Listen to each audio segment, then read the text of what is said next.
નમસ્કાર વિદ્યાર્થી મિત્રો, કૌશલ્યમ એકેડમીમાં ફરી આપનું ખૂબ ખૂબ સ્વાગત છે. ધોરણ 12 નામાંના મૂળ તત્વો ભાગ 1 પ્રકરણ 5 ભાગીદારનો પ્રવેશ. વિદ્યાર્થી મિત્રો, આજથી આપણે આ નવું ચેપ્ટર શરૂ કરીએ છીએ. તો પુનઃગઠનમાં આપણે શીખી ગયા છીએ ભાગીદારનો પ્રવેશ, નિવૃત્તિ, આ બધું જ પુનઃગઠન કહેવાય. ક્યારેક નફા કે લાભના પ્રમાણમાં ફેરફાર એ પણ પુનઃગઠન છે.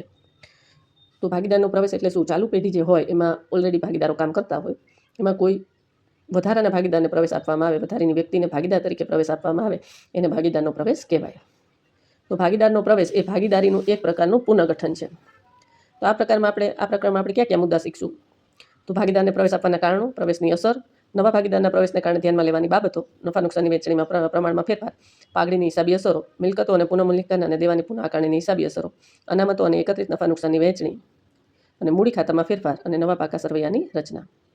વિદ્યાર્થી મિત્રો, નફા નુકસાનની વહેંચણીમાં પ્રમાણ, પાઘડીની અસરો અને પુનઃમૂલ્યાંકન આ બધું જ આપણે પુનઃગઠનમાં શીખી ગયા છીએ.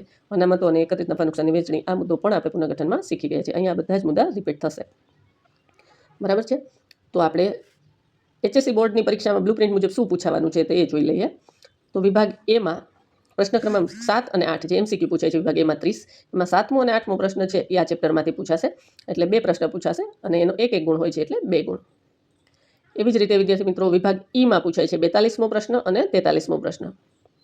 વિદ્યાર્થી મિત્રો, તમને ખ્યાલ જ છે કે 42 વિભાગ ઈ છે એ 8 માર્ક્સનો છે, એટલે 1 દાખલાના 8 માર્ક્સ, 2 દાખલા એટલે 16 માર્ક્સ.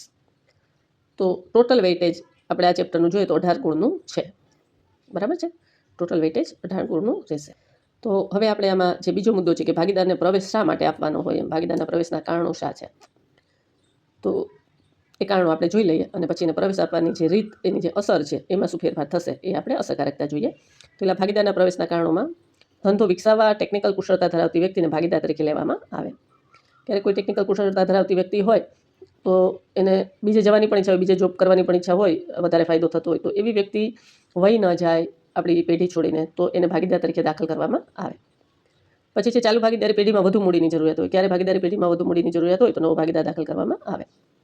ચાલુ પેઢીમાં સંચાલકીય શક્તિની જરૂરિયાત હોય, ક્યારેક અત્યારે ચાલુ ભાગીદાર છે એ પોતે પહોંચી ન શકતા હોય તો સંચાલન માટે પણ ચાલુ ભાગીદારને પેઢીમાં વધારે કોઈ વ્યક્તિને પ્રવેશ આપવામાં આવે.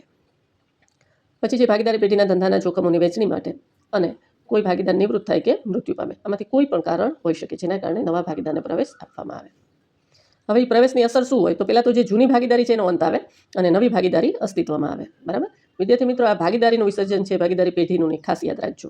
બરાબર, જૂની ભાગીદારી છે એનું વિસર્જન થાય અને નવી ભાગીદારી અસ્તિત્વમાં આવે. હવે નવો ભાગીદાર છે એને પેઢીમાં ભાગ મળશે.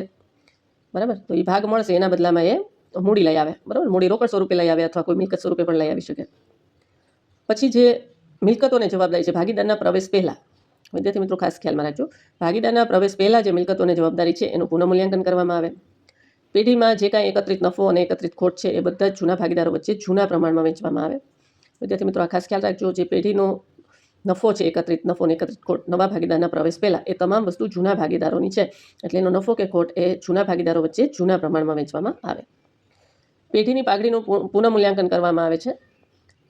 બરાબર, જે મિલકતોને જવાબદારી છે એનું પુનઃમૂલ્યાંકન કરવામાં આવે છે. એવી જ રીતે પાઘડી ગણતરી કરવામાં આવે. બરાબર, આ પાઘડી પાકા સરવૈયામાં આપેલી છે એ નથી. બરાબર, આ પાઘડી તમને હવાલામાં આપી હોય કે પેઢીની પાઘડીનું મૂલ્યાંકન આટલું થયું, તો પેઢીની પાઘડીનું મૂલ્યાંકન કરવામાં આવે અને એમાં નવો ભાગીદાર છે એના ભાગની જે પાઘડી હોય એ લઈ આવે. હવે પાઘડી રોકડમાં પણ લઈ આવે અથવા તો અન્ય સ્વરૂપે પણ લઈ આવે. બરાબર છે, નવો ભાગીદાર લઈ આવે અને જૂના ભાગીદારોએ જે ત્યાગ કર્યો છે એ ત્યાગના પ્રમાણમાં જૂના ભાગીદારો એ પાઘડી લઈ જાય. તો વિદ્યાર્થી મિત્રો, આમાં વિભાગ એ અને વિભાગ ઈના દાખલાની આપણે પ્રેક્ટિસ કરીશું. આજના વિડીયોમાં આપણે અહીં સુધી રાખીશું. હવે પછીના મુદ્દા આપણે જોઈશું. પુનઃમૂલ્યાંકન ખાતું, પાઘડીની અસરો, પુનઃગઠનમાં જે મિલકતો અને દેવાની આકારણી છે એ બધું જ આપણે આગળના ચેપ્ટરમાં શીખી ગયા છીએ. અહીંયા કોઈ પણ વસ્તુ નવી રિપીટ નહીં કરીએ. બરાબર, જે પુનઃગઠનમાં શીખી ગયા છીએ તમે પુનઃગઠનમાંથી ખાસ જોઈ લેજો. અહીંયા આપણે વિભાગ એ અને વિભાગ ઈના દાખલા જોઈશું. તો આ વિડીયોમાં અહીં સુધી રાખીએ. નવા વિડીયોમાં ફરી પાછા મળીએ છીએ. ત્યાં સુધી રજા આપજો. અસ્તુ.